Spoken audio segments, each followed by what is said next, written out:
अस्सलाम वालेकुम, मैं हूं chef Samia Aamir and welcome to my YouTube channel Samia's cooking hub. आज मैं आपके साथ बिल्कुल बेकरी स्टाइल फ्रूट केक की रेसिपी शेयर कर रही हूं, जिसे हम ओवन के बगैर बिल्कुल आम से देगचे में तैयार करेंगे।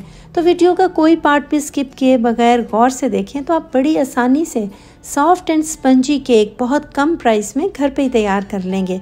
तो चलिए शुरू करते हैं आज की रेसिपी। सबसे पहले मैंने 4x8 इंचज़ का एक मोल्ड लिया, उसमें 1 टेबलस्पून ऑयल का डालने के बाद उसे अच्छी तरह से ग्रीस कर लिया। उसके ऊपर बटर पेपर का एक पीस रखकर उसे भी उसी ब्रश के साथ ग्रीस कर दिया। फिर उसके बाद मैंने आधा कप टूटी फ्रूटी ली है। ये आपको किसी भी ग्रोसरी स्टोर से बहुत आसानी से मिल जाएगी। इसे अच्छी तरह से पानी से धोने के बाद मैंने इसे पेपर टॉवल के साथ ड्राई कर लिया है। अब मैं इसके छोटे छोटे से पीसेस काट लूँगी और फिर उसके बाद मैं इसमें 2 टेबलस्पून मैदे के डालकर उसे अच्छी तरह से मिक्स करके एक साइड पे रख दूँगी। नेक्स्ट स्टेप ये है कि मैंने 1/3 कप लिया है, उसमें 1 टेबलस्पून मैंने बटर का डाल दिया है। उसे फ्लेम के ऊपर रख के या माइक्रोवेव में रख के मेल्ट कर लें और फिर उसके बाद उसे ऑयल के साथ भर लें। उसके बाद हमने एक बिल्कुल साफ़ सुथरा सा बोल लिया और उसमें 2 अंडे तोड़ के डाल दिए हैं और उसमें आधा कप कैस्टर शुगर या फिर घर की पिसी हुई चीनी डाल दें, 1 चुटकी नमक, 1 चाय की चम्मच वनीला एसेंस डालकर उसको अच्छी तरह से विस्क के साथ मिक्स कर दें। आप इसके लिए इलेक्ट्रिक बीटर भी यूज़ कर सकते हैं। 4 से 5 मिनट में शुगर बहुत अच्छी तरह से मिक्स हो जाएगी और ये मटेरियल इस तरह से फ्लफ़ी सा हो जाएगा। फिर उसके बाद हम इसमें 1/3 कप जो हमने बटर और ऑयल का मिक्सचर तैयार करके रखा हुआ था वो इसमें डाल देंगे और उसी विस्क के साथ हम इसे 1 से 2 मिनट के लिए अच्छी तरह से मिक्स करेंगे, यहाँ तक कि ये मिक्सचर थिक और क्रीमी हो जाए।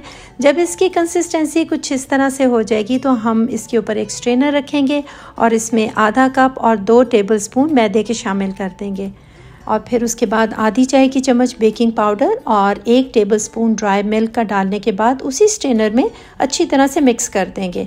अब आप देखें कि इस ड्राई मटेरियल की आधी मिकदार नीचे प्याले में खुद ब खुद गिर गई है, जिसे कि हम स्पैचुला के साथ हल्के हाथों के साथ मिक्स एंड फोल्ड करेंगे। अभी ये ड्राई मटेरियल अच्छी तरह से मिक्स नहीं हुआ तो हम जो छलनी में आधी मिकदार पड़ी हुई है वो भी इसके अंदर छान कर डाल देंगे और फिर इसे भी हल्के हाथों के साथ मिक्स एंड फोल्ड करेंगे, क्योंकि अगर हम इसे रफली मिक्स करेंगे तो मैदे में मौजूद ग्लूटेन एक्टिवेट हो जाएगा और फिर हमारा केक सॉफ्ट एंड स्पंजी बिल्कुल नहीं बनेगा। अब आप देखें कि ड्राई मिक्सर केक के बैटर के अंदर प्रॉपरली मिक्स हो चुका है और अलग से बिल्कुल नज़र नहीं आ रहा और ये बैटर थिक और क्रीमी है। इस स्टेज पर अब हम इसके अंदर टूटी फ्रूटी शामिल कर देंगे और इसको भी बहुत हल्के स्पैचुला के साथ मिक्स एंड फोल्ड करेंगे। केक का बैटर अब बिल्कुल तैयार हो गया और इसे हम तैयार किए हुए मोल्ड के अंदर शिफ्ट कर देंगे और फिर उसके बाद जो हमने थोड़ी सी टूटी फ्रूटी अलग से रखी हुई थी वो इसके ऊपर स्प्रिंकल कर देंगे। इससे हमारे केक की लुक बहुत ही कलरफुल हो जाएगी। मैंने एक देगचे को आग के ऊपर 10 से 15 मिनट के लिए खूब अच्छी तरह से गर्म करके रखा हुआ था, यानी प्री हीट किया हुआ था। उसके ऊपर एक स्टैंड रख दिया और केक का मोल्ड उसके ऊपर रखने के बाद उसको ढक्कन से ढाँप दिया और फिर प्री हीट करने के बाद मैंने फ्लेम को मीडियम टू लो कर दिया, यानी इस वक्त फ्लेम देगचे को बिल्कुल टच नहीं कर रहा। अब हम केक को 45 से 50 मिनट के लिए बेक करेंगे और इस दौरान हम ढक्कन को बिल्कुल नहीं हटाएंगे। 50 मिनट के बाद जब मैंने ढक्कन को हटाया तो देखें केक कितना परफेक्टली बेक हो चुका है।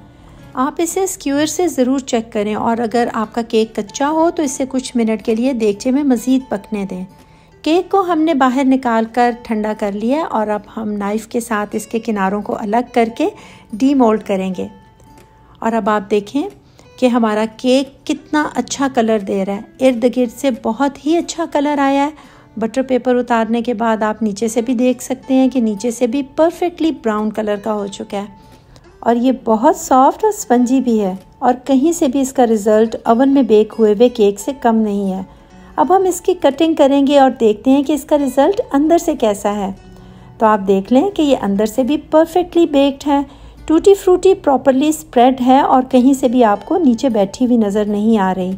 जब मैंने इसे अपनी फैमिली को सर्व किया तो सबको खाने में भी बहुत मज़े का लगा। आप रेसिपी को ज़रूर ट्राई करें और मुझे फ़ीडबैक दें कि ये केक बनाने के बाद आपकी फैमिली को कैसा लगा। फिर मिलते हैं किसी बहुत अच्छी सी नई रेसिपी के साथ। अल्लाह हाफ़िज़।